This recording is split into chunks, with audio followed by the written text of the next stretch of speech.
Welcome to the IDP Hunter podcast. I'm your host, Real IDP Hunter, and I'm joined with Corey Piper. He came back. He came back after our long-winded linebacker episode to unveil his running back rankings. Now, I'm personally excited about this. Corey is a running back whisperer. He always hits on these running backs. I've known you for 3 years now, Corey. I just want to give you the hype you deserve. Last year, we're in drafts. So first off, I was confused on the ranking sorter, so I'm excited to have you on. You taught me off a bridge on Hampton. I remember that. Then you threw a sleeper at me, Kyle Mangahai, and I was like, oh, okay, so now everybody knows that one. 2 years ago before this, you were a big guy on Tyrone Tracy, and that panned out. And then I want to say 2023, you were high on Devin A-Chain too. I remember the narrative was he was so light. He was so, he's too small to be a running back. Well, look how that panned out. But yeah, you had him as your RB 2 or 3, if I'm not mistaken, too. So there you go. So you have a proven track record in this community when it comes to running. Yeah, I'm going to hype you up because I know you're not going to. What are some of your trademark secrets, like when you're scouting these players? What do you look for? Yards after contact percentile is a starting point. I want to see, can you pick up yards after you're touched, right? So HN, the knock was he was so light, but it was like, okay, well, he's light, but they're not hitting him. Like, they're not squaring him up ever. He's just picking up chunks of yardage after he's getting touched, and that never stopped. Manangai just ran through guys all last year at Rutgers and continued going at the Bears there. And Tracy was a odd one because he was transitioning over from wide receiver to running back, and I just love the way that guy ran the ball. And so I've had some hits. Absolutely. I've tried to hit some hits in here. I don't like to toot my own horn too much, but that's a good starting point. I look for yards after contact ability. I want somebody who can catch the ball, and I want to make sure that you can what's the word here? Like explosive plays. I'm looking for explosive play ability in there as well. I don't want some guy who's just going to be 6 yards in a cloud of dust or whatever. I was a little lower last year on Caleb Johnson. I'm not giving up on Caleb Johnson. It was a disastrous rookie season for Pittsburgh there, but that was the type of player that I don't typically trend towards, or players who don't pick up a little slower, we'll just say.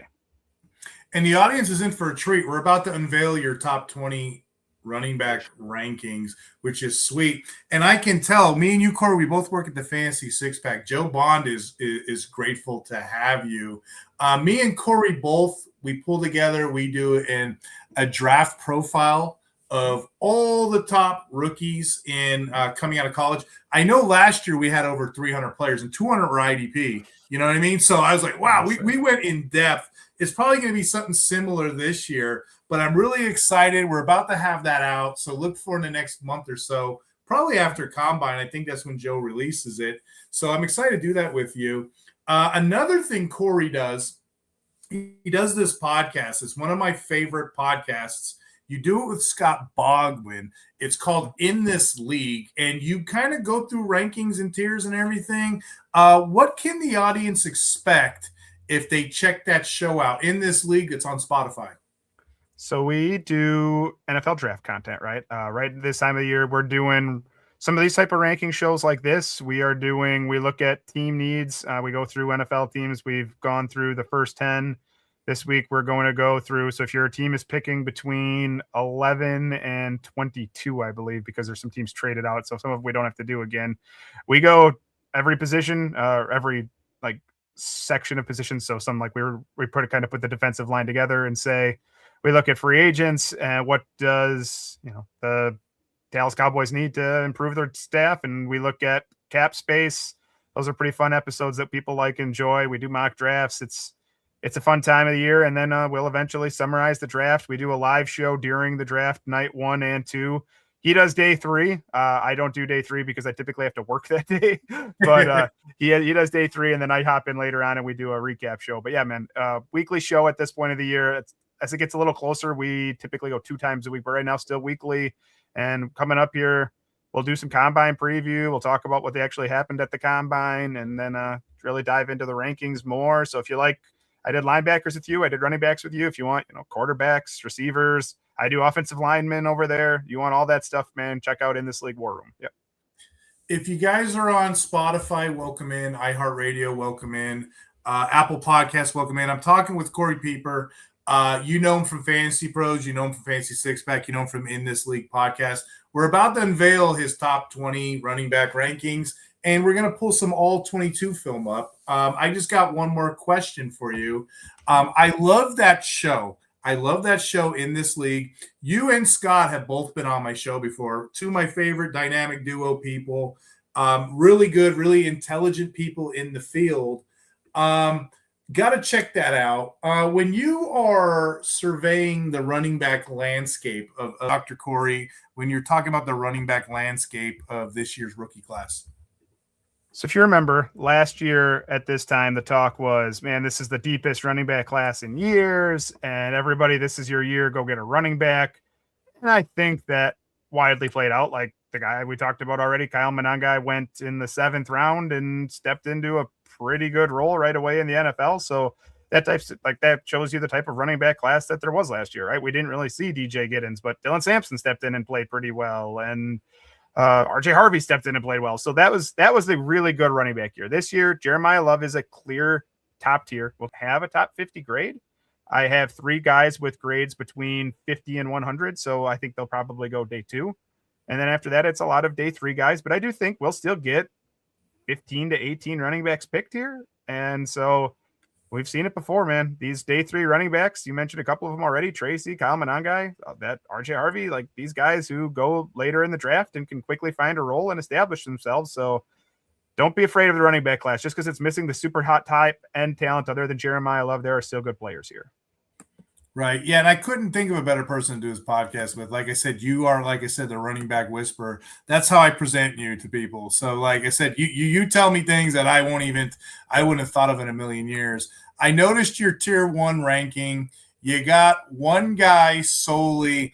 Is it like everyone else? Or are you going to shock the nation here and give us a different name? Who's your RB1? Yeah, it's not. I'm not shocking anybody here. Jeremiyah Love is my number 1. It is a top 10 grade. He is I think on my big board, I have him as my 3rd overall player. I don't think he'll actually go there because running backs don't typically go there, but he is a clear top 10 pick. I think that will happen. I don't think he gets past the Chiefs at 9. The only question is, will a team trade up ahead of the Chiefs to make him their running back, or does, Alvin Kamara retire and he goes to the Saints or something like that? But it's a big play waiting to happen every time he touches the ball, which he didn't have to do a whole lot because Notre Dame got big leads and they could sit on him. So this last season, only 199 carries, but 1,372 yards. So in 3 years of college, he only has 433 carries. I love that. That is a lot of work left in front of him for a guy who, again, we were talking about it with linebackers, not 21 at draft day. He will still be real young with less than 450 carries on his tires. So I can feel confident that I can give him big workloads right away. Never had the big workload, really. His most carries he had last season was 24 in a game. Now, in that game, he ran for over 220 yards. So that's what you like to see if you're going to get that. But I mentioned it before. It's all about yards after contact to me. He had 896, which sounds like a lot. Well, then you take into account, okay, well, that's total. I think it was 5th in the country. But these other guys that are doing it, they're doing it on 300 plus carries or, 290 plus. He's doing that in 199 carries because he can score from anywhere. Like you told me, he can score from literally anywhere on the field anytime he touches the ball. Fantastic patient runner, crazy explosive with the ball in his hands. It's hard not to see some of the best running backs in the league when you look at him. A lot of people are going to comp him to Jahmyr Gibbs. Mm-hmm. I don't know if he's that level of pass catcher. If Jahmyr Gibbs could play slot wide receiver in the NFL, he is that capable of a receiver. Jeremiyah Love maybe could do that. We just haven't seen him do it because we're going to talk about Jadarian Price in a little bit here, who is awesome at it too. And that's kind of what they asked him to do a lot of times. So my comp for Jeremiyah Love is Jonathan Taylor, which is a top 5 NFL back, a top 10 fantasy back. And I think his ankle flexion, so the ability to basically turn the corner at top speed, is borderline inhuman. Like his ability to cut without losing speed is incredible. Mm-hmm. So yeah, easily my number 1 running back. In dynasty drafts, you could take him at 1. I don't think I'd fault you. I haven't done an actual dynasty ranking yet this season because I'm still doing draft guide stuff. But he's 20 years old, Corey. So yeah, that's interesting. Yeah, it'll be between him and the three receivers. I listened to your show on receivers. I mean, the guy, I forget who you had on, what his name was, but he mentioned that Ben from ESPN. He did a really good job. Yeah, he did a great job. He talked about Mekhi Lemon and Tate and Jordan Tyson. So I think he's in that tier. If you want to take your running back first and get Jeremiah Love, I think that's perfectly understandable. He's going to be a good one in the NFL. I don't have any doubt. For those on YouTube, you're in for a treat. I'm talking to Corey. We're actually pulling the All-22 film.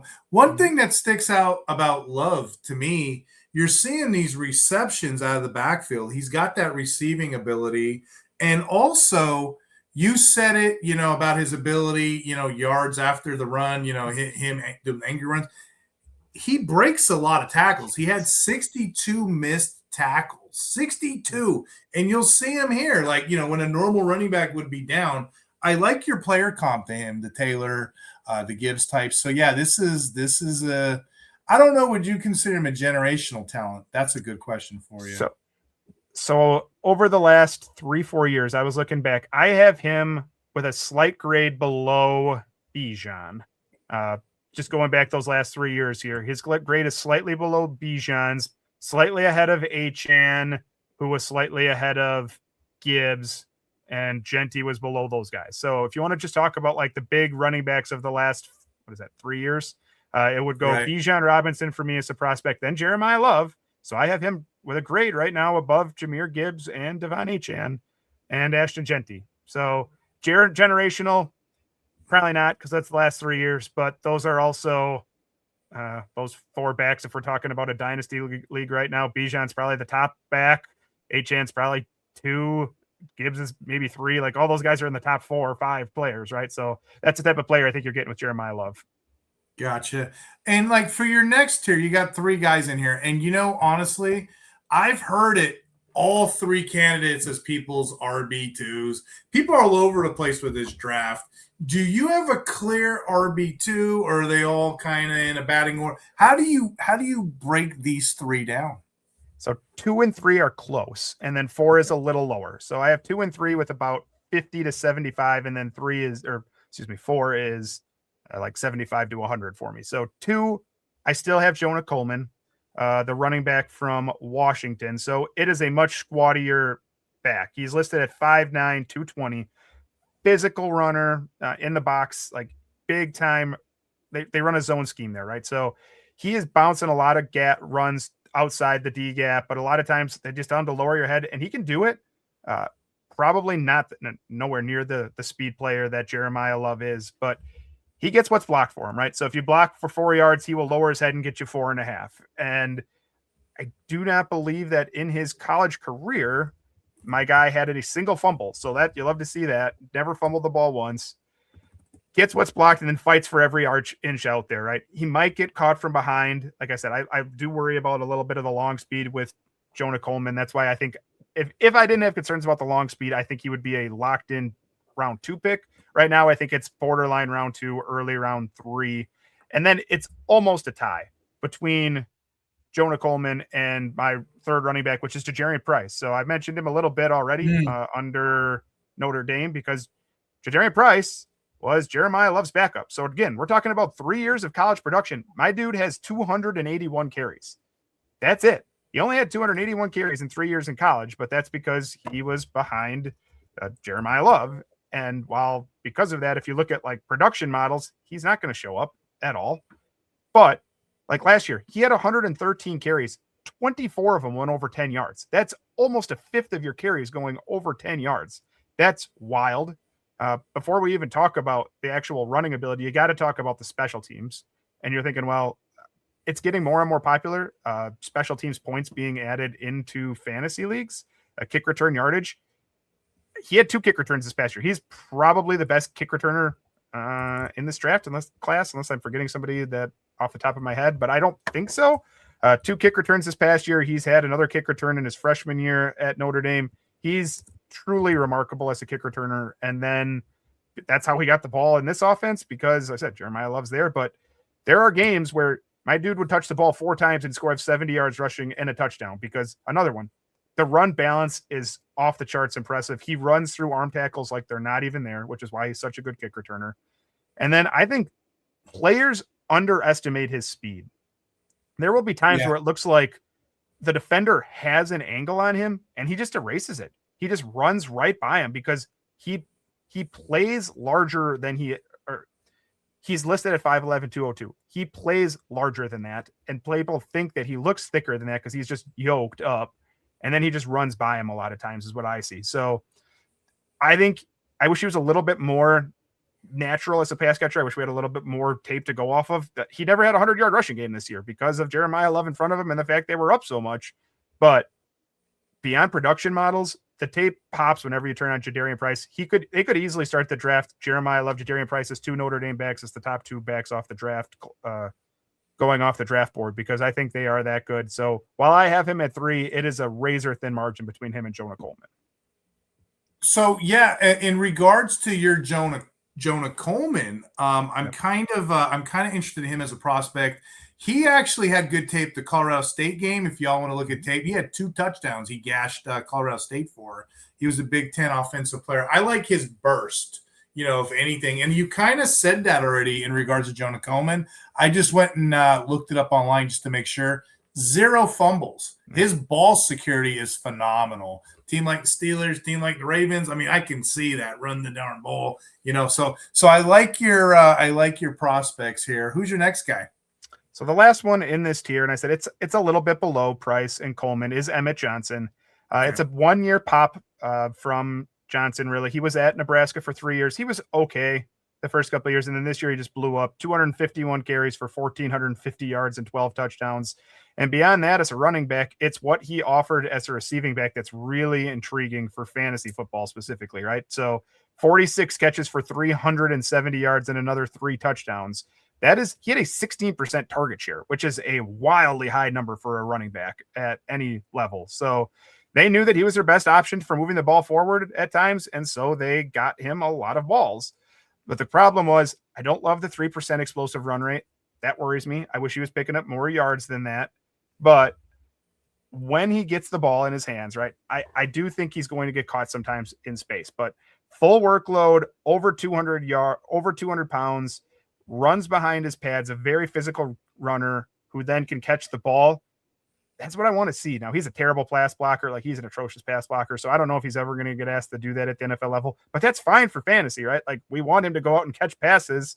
To me, he is a thicker, but slightly slower version of Aaron Jones, right? Where Jones has carved out this nice role as is he ever like a 20 down or a 20 carry per week player? Not really. I don't know if he's ever gotten 20 carries per week. Not often, but you give him 14 carries and he catches 4 passes at his best. I think that's what Emmett Johnson can do. Something like that, where he is a primary running back who's also a good enough receiving option. Something like Aaron Jones, or like at his best what Rico Dowdle's done. You know what I like about Emmett Johnson, though? I get geeked out about the missed tackles. He's very elusive. You heard me talking about Love earlier. He had 62 missed tackles. This guy had 66. So get him on the field. He's probably, you hear this a lot, cliche scouting talk, but great vision, exceptional footwork, that sort of thing. But yeah, he's an elusive player. And you're already at RB5. You're talking way faster than I did on the linebacker episode. I'll give you that. Who's your RB5? I can slow down if you want. We can get really in depth here. I can go long if you want. But for those that came over from the linebacker episode, that was a marathon, and Corey just volunteered for it. I love it. So welcome in, everybody. But yeah, I'm really enjoying your list. Who's your RB5? So this starts a new tier for me, and it is Katron Allen. So one of the 2 Penn State backs. We'll get to the other one in a little bit, but I have Katron Allen graded higher. This is the all-time leader in rushing yards at Penn State, which is a program, a primary program, a preeminent program in college football. But it's an efficient runner. Like, that's my word I would use for Katron Allen. It's an efficient runner. He doesn't waste a lot of time. He waits for a gap to develop, and then it's, okay, I see it. I am going to lower my pads, and I'm going to pick up as many yards as I possibly can. So north-south type of running back. Singleton is an excellent pass catcher. We'll get to Nicholas Singleton in a bit. So Katron Allen has never really been asked to make plays as a pass catcher. Doesn't mean he can't do it, but like he had 70 catches over 4 years, which is fine, but it's not a lot of downfield work. It's a lot of like hitches and stop routes and things like that. The question's going to be what does he actually run? Because he's a thick back. He's not afraid to run over a guy, a big time stiff arm. But does he come out and run 4.65 in the 40-yard dash, 4.7? It might be. It might be that slow. I saw him in 2024. We talked about, defensive tackles. Kenneth Grant got picked. It was either in the first round or the early second round last season by, I think it was the Dolphins who picked Kenneth Grant. There's a rep the year before when Kenneth Grant's at Michigan where he chases down Kaytron Allen as a defensive tackle like 25 yards downfield. And that's when I thought, okay, either Kenneth Grant is the fastest defensive tackle in the history of the world or Kaytron Allen is not fast. And I believe that it's Kaytron Allen he's just not very fast. So he's going to hit you some doubles. I think that he can take a full workload. That's not a question. I think he's got the size to do that at 5'11" and 217 pounds, but physical, like speed concerns are real with Kaytron Allen. And so if you want to try to get a home run hitter, it's not going to happen there. It's kind of like what I talked about with Caleb Johnson earlier. It's just a guy who got drafted by the Steelers. I think it was round 3. Kaytron Allen could go round 3. It'd be a little earlier than I'd expect, but I don't think he's going to ever score from like 40 yards consistently in the NFL or something like that. You're not going to get those types of runs out of him. We're watching the All-22 film on Allen. Another thing that jumps out to me, he just made a catch about a minute ago, but he bobbles the ball. I don't think pass catching is something that you would say he's one of the best with. It kind of needs to polish that up. And, when you're not a good pass catcher, you're not going to be in on third downs. That's the only concern I think I have. But, he's got littered tape with that and good production overall. Yards after contact, I guess, would be a good strength for him too. Yeah, for sure. My 6th running back, is that where we're at here? We are at RB6. Yep. Is Damon Claiborne from Wake Forest. So this might be a little higher than most in the industry. I don't know. I feel like I'm a little higher than him on most, but another one, I think he'll be a kick returner at the NFL level with his ability for setting up blocks and cutting back against the grain. Wide zone run players, what you really want him for, because I think that's takes advantage of his skill set. Speed to run away from defenders, cutbacks, like jump cuts are textbook from evading tacklers. His thing is he gets a little happy feet in the backfield sometimes, wants to wait for the big play. Sometimes you just got to lower your shoulder and pick up 3 yards when it's there, right? Like you put your feet down and you just keep chopping, waiting for a big play to develop, and it never comes. The other part that was odd was that going into this season, Damon Claiborne had exactly 0 fumbles in his career. And then something happened. I'm not entirely sure what happened, but fumbling became an issue this year for him. So while I had him for 0 fumbles going into that, he fumbled the ball 5 times this season. And I actually think he fumbled at 7 and lost 5 of them, if I'm not mistaken. So I don't know what happened there. I'm assuming that something odd, but we just got to get those figured out. Cause like Duke, he fumbled twice. That's so weird for a guy who had never fumbled in. It wasn't that he didn't have the ball before. He ran for over 1,000 yards last year. He had close to 450 carries in his first 3 years, never fumbled. And then this season, 179 carries, 5 fumbles and more than that. So he was a little nicked up at the end of the season. I don't know if that had anything to do with it. But I think we get the fumbling worked out. And this is the type of player who can be just very efficient. I said in a wide zone offense, someone who can pick up big chunks of yardage. Think of what like Chase Brown has done for Cincinnati, someone who can get outside and pick up big yards, or maybe not quite to that end, maybe more like what Raheem Mostert used to do for San Francisco in that wide zone scheme, something like that. But I think Damon Claiborne's really good, but we do have to figure out the fumbling. This might not come out as a fantasy perspective, but his pass protection is pretty darn good. So, that spells a 3-down player, at least, from an NFL perspective. I like him as well. Who's your next guy? So this is a triple transfer in college. So Mike Washington, who starts his career at Buffalo, which is a MAC school. He was there for 3 years and was generally good. I don't know if anybody said he was amazing, but he was generally good. Then 1 year he transfers to New Mexico State, who was actually, we're going to talk about another back who happened to be at that same school at the time, which is wild that New Mexico State had 2 backs at the time that are going to probably get drafted this year. And then after 1 year at New Mexico State, he takes his talents all the way up to the SEC level, where he had his best season yet at Arkansas, That past year, 167 carries, 1,066 yards, 8 touchdowns. Again, fumbling is an issue. We had 3 fumbles this year. He fumbled 4 times the year before that. So the fumbling is a bit of an issue for him, but I love the size, 6'2", 228. I love that type of a back. Give me a big, thick back like that all the time. He's a big back who understands he's a big back. He can run through tackles. He is what we call a phone booth back, who's going to get what's blocked for him, but then beyond what is blocked for him, he is going to lean forward and pick up an extra yard. Gets north-south in a hurry. He is looking to run through people if he gets the chance. I wouldn't say he's certainly not a bird, but I also wouldn't say he's slow either. It's kind of this in between. I think he's considerably faster than Katron Allen. But I don't think he's not going to hit every score from anywhere on the field type of player. Limited amount of passing game work as a receiver, because I do think he does struggle as a pass blocker. But I was pleasantly surprised because while we didn't see a lot of pass catching at Arkansas, I think he had like 20 catches this year, which isn't bad. It's certainly not bad. But it was a lot of, again, when it comes to grading pass catching as a running back, I look at it 2 different ways.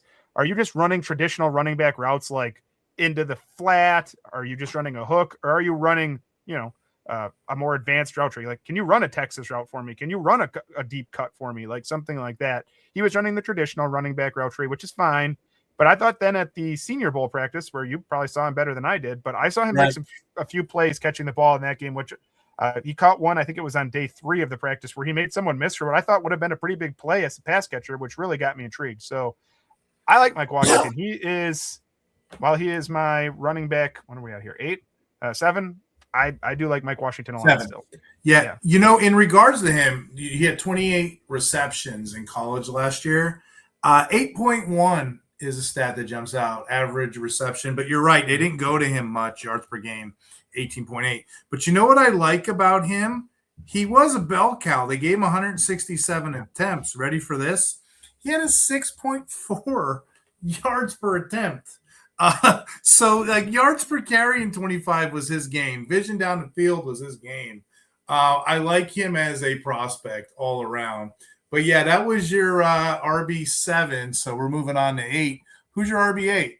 So this is a guy I know you know because we have done one mock draft together and you drafted him. I was looking at him, so you drafted him though, and that is Adam Randall. So Adam Randall is this year's version of the converted wide receiver to running back. So 2 years ago was Tyrone Tracy. Last year was Brashard Smith, who went round 7, I think, to the Chiefs. Did get on the field a little bit. Had some interesting times this year too. This year it's Adam Randall. He was a wide receiver his first full 3 seasons at Clemson. Before this year, Clemson ran out of running backs and said, hey, well, you want to try to play running back? And he did it for them. So wide receiver to running back. But let's start with the size, because I love his size too. 6'2", 235, and he looks like it, man. He is built, and it's not, I don't want to say fat, but it's not overweight looking. He's carrying that weight well. Like, he looks thick, but it is in his legs, which is what you want to see. Rocked up build is the way I describe him in my notes here. Bursts through the line, gets to full speed in only a few steps, as you'd expect for a guy who's been a receiver. I think he has amazing receiving chops, right? Like, he is clearly someone that you can trust to be a weapon on screens in the open field. He holds the ball a little odd. I find that, but that's probably because he's been playing running back for 1 year. Like, he doesn't hold it. You want to just the classic high and tight. He holds it a little lower. I saw him fumble. I think he fumbled twice on the season, and Jacob Rodriguez got a strip on him. But I mean, Jacob Rodriguez could do that. A lot of players at the Senior Bowl, but not much of a blocker. I just don't think he's ever really been asked to do that. So you're going to have to coach him up, right? Like, a guy who's played 1 year of college running back, but 233 pounds for a running back who's hunting cutback lanes like he is already. I'm very impressed with him on outside zone reps. I think he has the size to pull away. I wouldn't say he's Tyrone Tracy. The one he really reminds me of as far as the converted wide receiver running back is Antonio Gibson, who also did that, right? He was a wide receiver at Memphis who converted to running back, had some pretty good impressive years with the Commanders, still kind of kicking around the league. I think he's at the Patriots right now. And while maybe he's never been a RB1 or something for fantasy, there's been plenty of times when you've had Antonio Gibson, you've been happy with what you've got out of him. And I think that's the case with Adam Randall. I think he gets in the right role. I think he could easily carve out a nice role with some coaching in the NFL. I like the Gibson comp. I like that. Hey, so Well said on him. He only has 1 year production. He grew throughout the season, a full-time starter. That draft you mentioned, that mock draft, I pulled him out of my hat at 3.10. Yeah. For the audience out there, me and Corey, we do these berserker drafts. We start like a week after Super Bowl. We just keep elevating our game. We'll start with like a 1 QB 3 round, then it's a super flex 5 round, then it's an IDP 12 round. We do this all year. We usually have a solid group of 10 to 12 guys. I hate doing 10 team. I like to do 12, whatever. So if you're out there on Twitter and you see us, hey, we need one more, or just message one of us. We'll get you in one of these leagues, because as the season goes, or as the off season goes, rather, I'm not going to be able to pull that off at 3.10. But Corey said it well. This is a guy that's going to creep into people's top tens. I love Adam Rand, what I see. And I love the Gibson take, as I said. Who you got next? So the last guy in my third tier here, which is basically, this tier is like borderline late day 2. I could see it, but more likely it's early day 3 players, is Jamari Taylor, the running back for Virginia. I wish he was a little heavier, but I can't make him be heavier, right? Like he's listed at 5'9", 204. So transfers up from NC Central. So that's a Division II level. But first off, if the NFL doesn't work out for him, I think he can do like UFC, because my dude is yoked. Like, there is strong looking running backs, and then there is guys who look like, if he doesn't want to play in the NFL, like he can go do, pro wrestling. Like, he is absolutely jacked up. Defenders slip off of him even when they have him squared up, because he plays so low. Like, it is the low, powerful running style. I think he actually has plenty of speed. I think he can get to the corner. I think he can score from pretty far away if he really needs to. A good feel for squaring up his shoulders. He's not really a wiggle player at all. There's not a lot of wiggle there. It's just kind of see it and get it, and I'm going to try to run you over. He eludes tackles in the hole, and a great stiff arm. I love his stiff arm. I think it's one of the best in the class. I saw him put some people on the ground. I think he's a better receiver than you think for a player of his size, but that does not mean that he is. It's a better receiver. I would not describe him as a good receiver. So I like Jamari Taylor. I wish we had had more time to see him at this level of school, right? The 1 year at Virginia after those 4 years at NC Central. And I think he played well generally most of the time. I thought he played pretty well there. Only fumbled the one time this year. I love to see that. So I think it's just a really solid profile. I'm not sure that he does anything exceptionally well, if that makes sense. But someone who's good, but I'm not sure that he's elite at anything. Yeah, we only have the 1 year data, so well said. Yeah. But 43 receptions sticks out to me. Really good ball security for the most part. Just a tough runner overall. It's a value pick. Again, we have a limited sample size, so we got to take what we can with it. I don't really have a knock on him. Maybe, he plays against lower competition, but you can't fault the guy for that. So excellent top 10 assessment there. Who do you got next? So now we go to a different tier here. So this is my tier 4. These are solidly day 3 guys to me. And it's a smaller tier. It's a tier of 3. So this would be my RB10 is Seth McGowan. So if you haven't heard the Seth McGowan story, it's extensive. So he's going to be an older rookie because of his long and tenured college career here. He was at Oklahoma in 2021. He was not in college at all in 2022. He was at, I forget what the community college was. A community college. I can't remember off the top of my head. Was it New Mexico State, I think? No, this was even a year before that. So then he ended up at New Mexico State in 2024. That was the year that was the year that both him and Mike Washington, I said, both of these guys are at New Mexico State, which is wild. And then 1 year at Kentucky, but he was at some community college. So he was dismissed from Oklahoma, right? So there's going to be teams are going to ask him about the time at Oklahoma. He spent time in jail for a robbery. I don't remember the exact details of it, but the reason he was dismissed was from Oklahoma was because he had to do jail time for a robbery. So that's going to Butler Community College Athletics, Corey. I had to how could I not remember that? By that?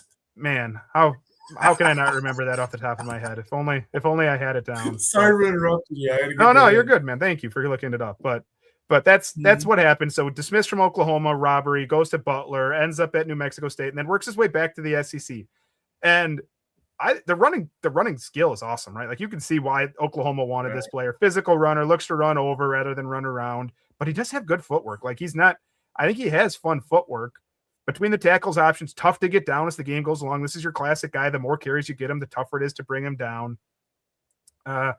It's more of a between the tackles option than somebody that I think you really want bouncing around. I'm not sure how fast he is. I don't think there's going to be a lot of big plays, excuse me. And for a big player, I do wish that he had a little bit more to offer as far as a receiver. Like when Najee Harris is at his best, that's who Seth McGowan reminds me of. Like no one is going to accuse Najee Harris of being anything but a big back who runs people over and gets what's blocked for him, right? Like, but I think that's what you can get with Seth McGowan. Now, you saw him at the Senior Bowl. I saw the tape at the Senior Bowl. I thought he was the worst pass blocker there. I thought he was absolutely abysmal at pass blocking. So it wasn't just bad form, but I thought he was physically overwhelmed. He had some nice runs. I saw he did fumble once. He had a ball bounce off his hands that got intercepted. So I had him actually a tier higher, and I did move him down off of some of the stuff at the Senior Bowl. But I could see people liking Seth McGowan more than I do. I will say that. You know that if you take me back to that 2020 season in Oklahoma when he was there, he was averaging 6.4 yards per carry. And you already said it. He produced at 3 different programs, So, it's a value pick this late. And yeah, he did not look good at the Senior Bowl. So this is kind of like your fade tier, ain't it? So I'm looking at some names here. Yeah. You faded another guy.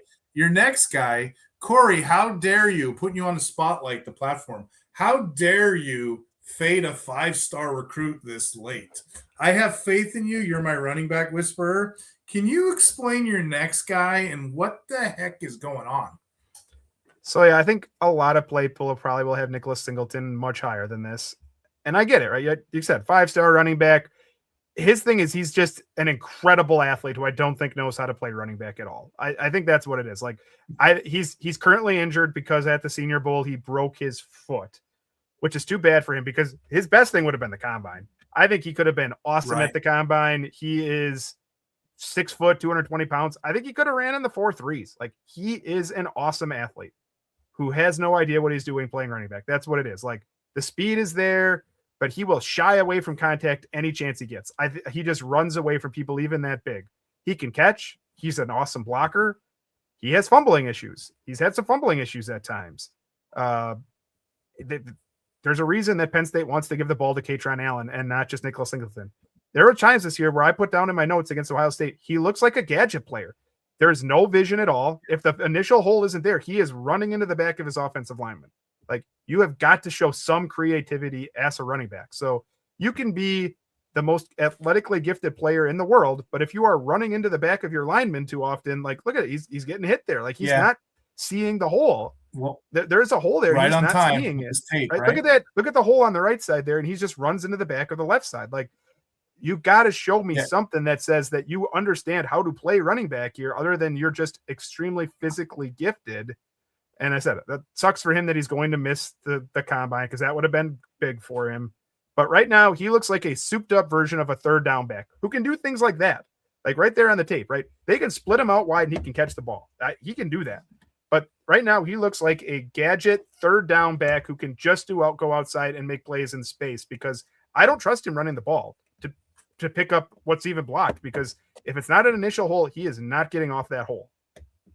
You well said again, spot on. And again, this is a player. Be careful about, guys. And Corey's telling you, we're in these mock drafts and people are taking him super high. You see where he's going in drafts. I don't get it. We have the tape up right now.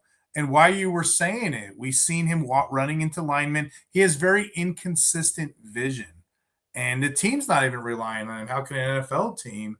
So this is one of those, I think in every draft there's a fool's gold guy, and I think this could be it. Hate to bag the player. We haven't seen it yet, but I agree. I like the take you said about the combine could have been the best thing for him. But yeah, his tape, and there it is again, his tape isn't that great. So yeah, I think we beat that one. Like you said, I do not like knocking guys. I wish the best for him. I hope I'm absolutely wrong. I hope he goes out and proves me wrong. But right now, what we've seen, like in the draft you were talking about, he went 4. He went right behind that tier. I think he went 5 actually at running back behind Love, and then Johnson and Price and Jonah Coleman. There's just no way that he should be going that high based off of what he's put on tape. Like, I would much rather have Katron Allen and all those guys we talked about before him. I said your pick of Adam Randall, who you got a round and a half later, I think is right now there's more tape that says that Adam Randall has the potential to be an NFL back than what Nicholas Singleton has proven. Mm-hmm. These third-round picks this year are going to be something. I know people are talking about this draft class RB. I just don't think people know how to evaluate it right, but there's plenty of kick returns if your leagues have kick return, plenty of pass catchers. There's plenty of second-tier guys. I mean, we're already super deep into your what are we at? 1, 2, 3, 4, 5, 6, 7, 8, 9, 10, 11, 12. You're on your 12th guy in this tier. And there's still some potential here. What about your RB12? Who do you got here? I have Le'Veon Moss, who unfortunately spent a big chunk of the season injured. So let's talk about the good parts first. Extremely quick feet for a big back. So his size, he's about 5'11", 210. That's pretty much ideal. That's kind of what I'm looking for as far as size is concerned. He doesn't play like a big back necessarily, though. Like, he redirects on a dime. He can score from anywhere. Like, he is very fast. He can catch. They just don't ask him to do it very often. But I think his best fit is probably like a hybrid third down back. Do you remember Lamar Miller? Yeah. I think that's kind of the best fit for Le'Veon Moss.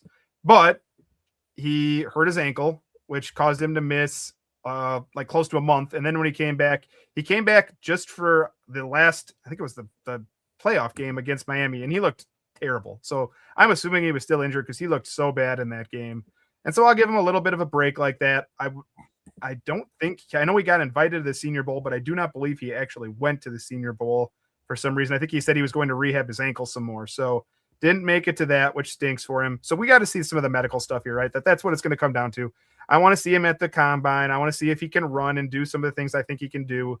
And if so, I like this ranking. But if he goes out to the combine and he still looks slow and the ankle still seems to be a problem, I could see knocking him down to tier 2. But I do like the talent that Le'Veon Moss has. I don't like what we saw at the end of the season. But before he got injured, like, the dude ran for 132 yards against Auburn. He ran for 81 yards and 3 touchdowns against a really good Notre Dame team this season early in the year. And the year before, I mean, he's never been the major back there, but over 300 carries in his career at Texas A&M, fumbled 2 times. Like, I think there's a really good back here, but we didn't get to see it, unfortunately, for him in his last season, just dealing with a lot of injuries.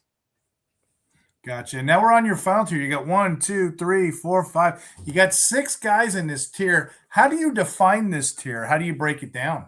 So these guys are all the last ones with draftable grades. I have every one of these players with a draftable grade. Now, some of them are more specialists. We'll talk about some of them as far as like pass catching specialists, but each of these players I still have as draftable. After that, I have some priority free agents we can talk about. But top guy in this tier, which would be RB13, is Jaden Ott. So we talked a little bit about him. You saw him at the Senior Bowl. Interviewed him. That's awesome, man. I like him. Yep. Yeah. So the concern with Jaden Ott is, like, there has been essentially no production for 2 years in a row. Right. He was, if we'd have done a show after 2023 and talked about, okay, best backs going into the summer of 2024, Jaden Ott probably was top 5 at that time. It's coming off of a season at California where he ran for like 1,300 yards, 12 touchdowns as a sophomore. It was like, okay, this guy looks like a stud. And then next year at Cal, they switched offenses. He was banged up, and suddenly it was, okay, well, he ran for like 300 yards. And then he transferred to Oklahoma, which was supposed to rejuvenate his value, right? And he got 21 carries all year for 68 yards. And so the question is going to be, okay, well, was there off-field concerns? What happened here? And honestly, I hadn't even done a scouting evaluation on Jaden Ott. I had one from a couple of years ago, but I hadn't done one this year because I was like, I didn't think he was going to come to the NFL draft. But then suddenly he was one of the very last players invited to the Senior Bowl there. And so, but then he went down there, and I thought he looked pretty good. Like, I saw some pass blocking reps. We're talking about pass blocking reps. I thought he was the best one at that. I thought the pass blocking reps were just like kick-ass excellent. And then the pass blocking was good. He had a touchdown in the actual game. I really liked his interview, and he got a combine snub. I was so shocked by that. But yeah, Ott is Ott is a guy it's hard to evaluate because he doesn't really have production, but you do see the burst. I don't want to say elite burst, but it's above average burst in his game. Yeah, exactly. Like I went back to some like 2025 Cal tape because that's the last time they really got the ball recently. That's what the last time I was able to find some good stuff on him. And I want to know at his best, he bounces off tacklers, like he can catch the ball pretty well out of the backfield. But we just got to know what happened at Oklahoma, what's going on, like why were you not getting the ball? And if he can answer that, I think a team is the type of back like Bill Krosky-Merritt didn't touch the ball in his final season at college because of some off-field stuff, not necessarily of his doing, but we saw the Commanders picked him up I don't even remember if they drafted him. I guess they drafted him late, right? And he carved out a nice little role as a rookie there. So I think that's the type of stuff we might be able to get out of Jaden Ott, but a lot depends on where he's drafted, if he's even drafted at all. But fun player, right. Jaden Ott. After Jaden Ott, I have Kalen Black, who split carries on the national championship defending or winning Indiana Hoosiers. He is the speed back for Indiana. So they have him. They have Roman Hemby, who I have just outside of this tier with an undraftable, with a priority free agent grade, essentially. But, Kalen Black, definitely the faster of the two players. What you want for him is rotational back, but speed and acceleration whenever he gets a clear lane. Like, can score from anywhere. I watched against Alabama. That's the tape I had. Alabama defender who Alabama has extremely fast defensive players, had the angle on him, and he just eliminates it. He just runs by him for a 40-yard touchdown. That's the type of speed we're talking about with Kalen Black. He wasn't asked to do much as a receiver at Indiana, but he looked great. I saw him do some of that in the Senior Bowl practice to create some separation against the linebacker. He's the type of guy who understands. So there's Nicholas Singleton who runs into the back of his blockers, right? And then there are players like Kalen Black who hide behind their blockers. And it's a different skill set, right? He's not losing momentum. He's getting to the back of them, kind of hiding, waiting for the hole to develop. And then he knows that in 5 steps, he could beat a top speed. So when he sees that hole, he's hitting it, and then he is getting upfield. I don't think he's going to pick up a lot of unblocked yardage. You're not going to say, hey, we need 2 yards. It's 3rd down and 2. Everybody in the arena knows we're going to try to run the ball here. Go get me 2 yards. He's not going to do that. That's not the type of player he is. But if you have a decent offensive line in front of him, he's the type of player where on 10 carries a game, he might give you 55 yards. There's just not a lot of creativity. He's just hitting that initial hole. And if you get him a decent hole, he can pick up chunks of yards with it. So that's it. It's a specialist player. He runs a little upright. I don't love how upright he runs, but I do think he's the type of specialist player that you want to bet on, because the type of specialist player that with that type of speed, it doesn't take a ton of carries for him to provide some pretty good production. You said it. You said it best. Senior Bowl, one thing that jumped out, and I put it in my notes as well, he's a capable pass protector if you call him to do that. Again, some of these guys will jump up on lists just because they're 3 down capability. But yeah, that's well said on Black. Who's your next guy? So I think you mentioned in this league, the War Room podcast. I think Scott Bogman thinks I'm a little nuts for my love of Eli Heidenreich. You might not have anybody's may have never heard of him, and that's fine. I will own this one too. He went to the Shrine Bowl. He was at Navy this past year. So if you've never seen Navy play football, it's extremely hard to scout off a Navy because they run an offense that just doesn't really translate to the NFL at all. It's like a modified wishbone. So sometimes he's lined up at running back, and sometimes he's lined up in the slot, and sometimes he's lined up like 2 yards behind the quarterback at fullback, and sometimes they line him up at tight end, and sometimes he's split wide. So you don't talk about like versatility. He has it. He blocks like his life depends on it, and any role, right? He's out there blocking every second that he gets a chance. Extremely physical runner, really tough to bring down. But the best aspect of his game is the ability as receiver. I said these are little specialized players. He is a receiver, catches the ball like a receiver, which is, I mean, you told me that he played receiver in the NFL. I wouldn't be surprised by that. When he gets the ball in his hands, he's looking to get upfield in a hurry. He gets some scheme touch advantages at Navy, which makes it really hard to scout for some of these players, right? They give him scheme touches. I don't love the scheme touch guys always. It's kind of a knock of mine, but not sure where the athletic testing will settle. But like the full skill set was on display in the Shrine game itself. I saw some of the Shrine game practices, but then in the game, 4 catches, 4 rushes. I think he had around 60 yards of offense, like 40 through the air and something, 20 rushing yards. He is going to get picked, I think, on day 3 just for the versatility he offers. Like you remember the way that James White was used for New England, right? Nice. Was he ever an awesome, even when all the running backs would get hurt in New England, did they ever just say, hey, James White, run the ball 20 times a game? No, that was never the way they used him. But could he catch 5-6 passes a week? Did they split him out wide? Yeah. I think that's the way that Heidenreich could be used, where maybe you give him 3-4 carries a week, 5 carries a week, but you also have him catch 3-4 passes a week. He is a legitimate NFL caliber wide receiver, if you want to use him like that, who can also play running back. I wasn't really tracking him until Shrine Bowl week, and he popped out, and he had a pretty good week. One thing about his stats, if you look at them, you're saying the receiving game all day long. 941 yards they got of him out of 51 catches, and he brought in 6 touchdowns. So the James White comp, I like that one.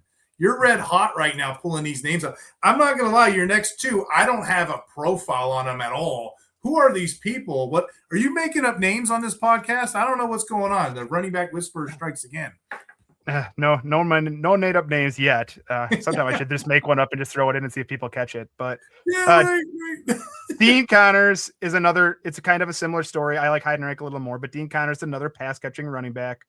Track level speed. So he was at Rice. He ended up at Houston for his last season at college. Like track level speed with the ability to catch the ball. He's not just catching traditional running back routes. Another one he can play. Like he could probably play essentially wide receiver for you. Makes more tackles than you would think given his size. I wonder what he'll actually run, but I do think so. When you see like 40-yard dash times, right? There's not a lot of running backs who get 40 yards to just turn on the jets and go. What I really care about is how faster they are in the first 10 yards.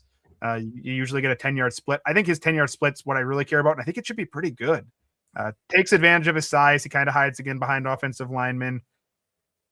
Don't love the vision. He kind of sometimes runs to the hole, even if it's there, kind of like what I was talking about with Singleton. I don't love his vision, but I do think there is a role. The player a couple of years ago that got drafted in day 3 for the Raiders was Dylan Lobby. He hasn't done a whole lot in the NFL draft in the NFL yet, but that's kind of what you think of when you see Dean Connors as a player who can run a little bit, can catch a little bit. I do like Heidenreich more as a pass catcher, but I do think Connors could get drafted for that role. And then the next one on this list that you mentioned, I just want to go right into him, is Desmond Reed. Desmond Reed, now you're talking about small, right? Like he is listed at 5'8", 175. So it is a tiny player, but man, is it fun to watch. Does some punt returning. The receiving is as good about as anybody. It's not just touchdowns. He's running downfield with excellent hands.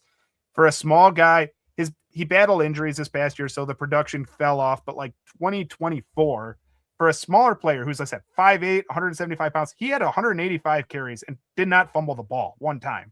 So, and it's not like he didn't do anything with those carries either. He ran for 960 yards and over 5 yards a carry as a small running back. Even this past year, he was hurt, but 61 carries, still ran almost 5 yards a carry, didn't fumble the ball. He's fumbled it once in almost 500 carries in college. So I love the fact that that's in there. And then you talk about the receiving. Last season, 51 catches. This year, 23 in those 6 games that he's healthy. Great pass catcher. Now, he can't block, right? He's too small. He can't block, which is fine. You're not going to draft him to do that. It's probably a gadget player who is a limited touch player. But, I mean, I have a note down from his Florida State tape this year, which is one of the rare games that he wasn't injured, that just says Florida State looks like they're trying to tackle an oiled pig because they just can't get him. Like, he's so slippery at his size. I don't think he may never have a game in the league where he touches the ball more than 10 times because at that size, he's going to get hurt. But throwback like comp here I had for him, I don't have comps for everybody, but throwback comp is I had Jacquizz Rodgers, who drafted by the Falcons, bounced around the league a little bit, but when he got the ball, he was pretty effective. I think Desmond Reed can be pretty effective even at his tiny size. For all of you who have sat by and listened to these 17 running backs, the payoff's about to happen. His LB18, which he's about to reveal behind the curtain, I'm looking forward in my deep leagues, 5th round, 7th round. I'm going to take this guy because here's why. A lot of people aren't prospecting this guy. Of course, Corey is. He's got the Kyle Mongai, the Tyrone Tracy. This guy here, he hurt his shoulder or his collarbone. I think it was his collarbone. He was out. Very limited sample last year. So you got to look back at the last 2 or 3 years. Without further ado, I just wanted to get that in there. Corey, who is your LB18, the last one in this tier? Yeah, he battled a whole bunch of injuries this year. You mentioned the shoulder. I think he also ended the year with a leg injury, but it is Jam Miller, the running back at Alabama. Just I said, too bad we didn't really get to see a whole lot of him because we've seen so many of these Alabama guys. They don't really get the full workload because there's usually so many backs in front of him. And then you get a chance where he should get a full workload, and it just didn't happen with, unfortunately, the injury. So we got 130 carries for 504 yards this year. But at his best, I think it's like a classic runs behind the pad, squares up defenders, and then he just bounces off if you don't wrap him up, right? 5'10, 221. That's thick. That's exactly what we want here. And he can catch the ball extremely cleanly. Like, I don't know if it'll ever be to the extent, I mean, I know it won't be to the extent of some of the players we just got done talking about, but over the last 2 seasons, he's got the ball thrown to him 43 times and he's caught 33 of them. Like, that's really good. That's good efficiency. And it's going to be more traditional running back routes and roles, but that's exactly like what he's going to be doing. And he can do it this season. It was a dislocated shoulder. It was a concussion. It was a leg injury. I think it's a doubles hitter with his speed. I don't think you're going to get a lot of big time plays out of him. Think about the way that a player, though, like Jamal Williams carved out a career in the NFL for a long time, right? Jamal Williams with the Packers, then he went to the Lions. I think there was a Saints stop in there. Carved out a nice career, maybe never the primary back. I feel like there was always either Aaron Jones or I don't remember if Jahmyr Gibbs was there at that time, but Aaron Jones or someone else around him, Alvin Kamara, who took maybe the primary workload. But then this is a 2-down guy, probably going to come in and pick up yards for you. And I think that's exactly what we're getting here out of Jam Miller. So just to recap your list to the audience, tier 1, you have Jeremiah Love.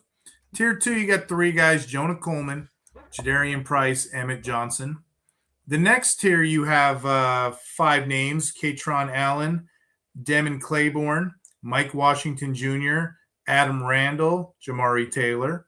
The next tier, you have 3 names: Seth McGowan, Nicholas Singleton, Le'Veon Moss. And in the final tier, which will take us to 18 running backs off the board, Jay Knott, Kalen Black, Eli Hedrick, however you say his name, Dean Connors, Desmond Reed, Jam Miller. To close out the show, Corey, I'm going to leave it on you. Do you have maybe 2 more dart throws to make this an even RB20 class? And then obviously, too, I'd like you to say again where the audience can find you and what you're working on. Sure. So let's do a couple of dart throw later guys first. How about Razul Faison from South Carolina? So he's another one who bounced around a little bit. Final season, though, got to the SEC. His best season was, at Utah State the year before that. But good player, going to be an older rookie, covers up the ball well. I don't think he's going to fumble a whole lot. But it's a really one-cut runner who doesn't pick up not a lot of creativity in his runs. I don't know if I ever saw him carry the ball outside the tackles. So it's kind of a contained inside the tackles player, but he could be interesting. And let's find another one. How about Chip Trayanum? So Chip Trayanum starts his career. This is a good one. This is kind of a fun story here, actually. So starts his career at Ohio State playing linebacker. And then he decides to bounce around a little bit, that he wants to try some other. Actually, he starts at Arizona State as a linebacker, goes to Ohio State as a linebacker, goes to Kentucky to play running back, and ends up back in the state of Ohio at Toledo to play running back. So not a ton of production until the last couple of seasons, really, and mostly just this last season here at Toledo, where he ran for 1,015 yards and 12 touchdowns, fumbled a couple times. But 5'11", 227, that's a thick boy. Like that's what we want. Like that's NFL size for a linebacker, or for a running back, excuse me. Went to the Shrine Bowl, big back, but he's really much of a straight line back, not a whole lot of wiggle in it, but breaks a lot of tackles. I mean, if you're a secondary player and you see a guy who's 227 pounds who used to play linebacker running at you, good luck trying to tackle him. Good luck. He does hold the ball a little bit away from his frame. You can tell he hasn't played a lot of running back when he's trying to pass block, that doesn't come naturally for him. But I could see him being a change of pace day 3 back who's not going to be a third down back, like the opposite of a third down back, somebody who could come in and just give you some first and second down carries. Remember, I have DJ Dallas written down for a comp, who was with Seattle for a while, never really became much, but yeah, he's on an NFL team as somebody who got a few carries as kind of a bigger back there. So that would be 20 running backs I think I gave to everybody, my friend. And where can the audience find you if they want to tune in and talk to Corey Piper and get some more sleepers? Maybe you can do the top 50. No, I'm kidding. Go ahead. Yeah, I'm got 50 of me. You can follow the Twitter. It's at COPIEPS. It looks like Co-Peeps. You can find the content, Fantasy Six Pack. I'm going to work on the draft guide here with Steve, starting up shortly here. Getting some baseball content over there if you're into fantasy baseball. If you want more football, you can check out Fantasy Six Pack or Fantasy Pros. And then if you want more audio content, in this league, War Room podcast comes out every week right now. Later, when it gets closer to the draft, it'll be every other week. But I tweet all that stuff out, so just follow the Twitter at the COPIEPS. Heck yeah, that's all I got. We went super deep. Thank you for coming on the show. And talk hard, everybody. Have a good week.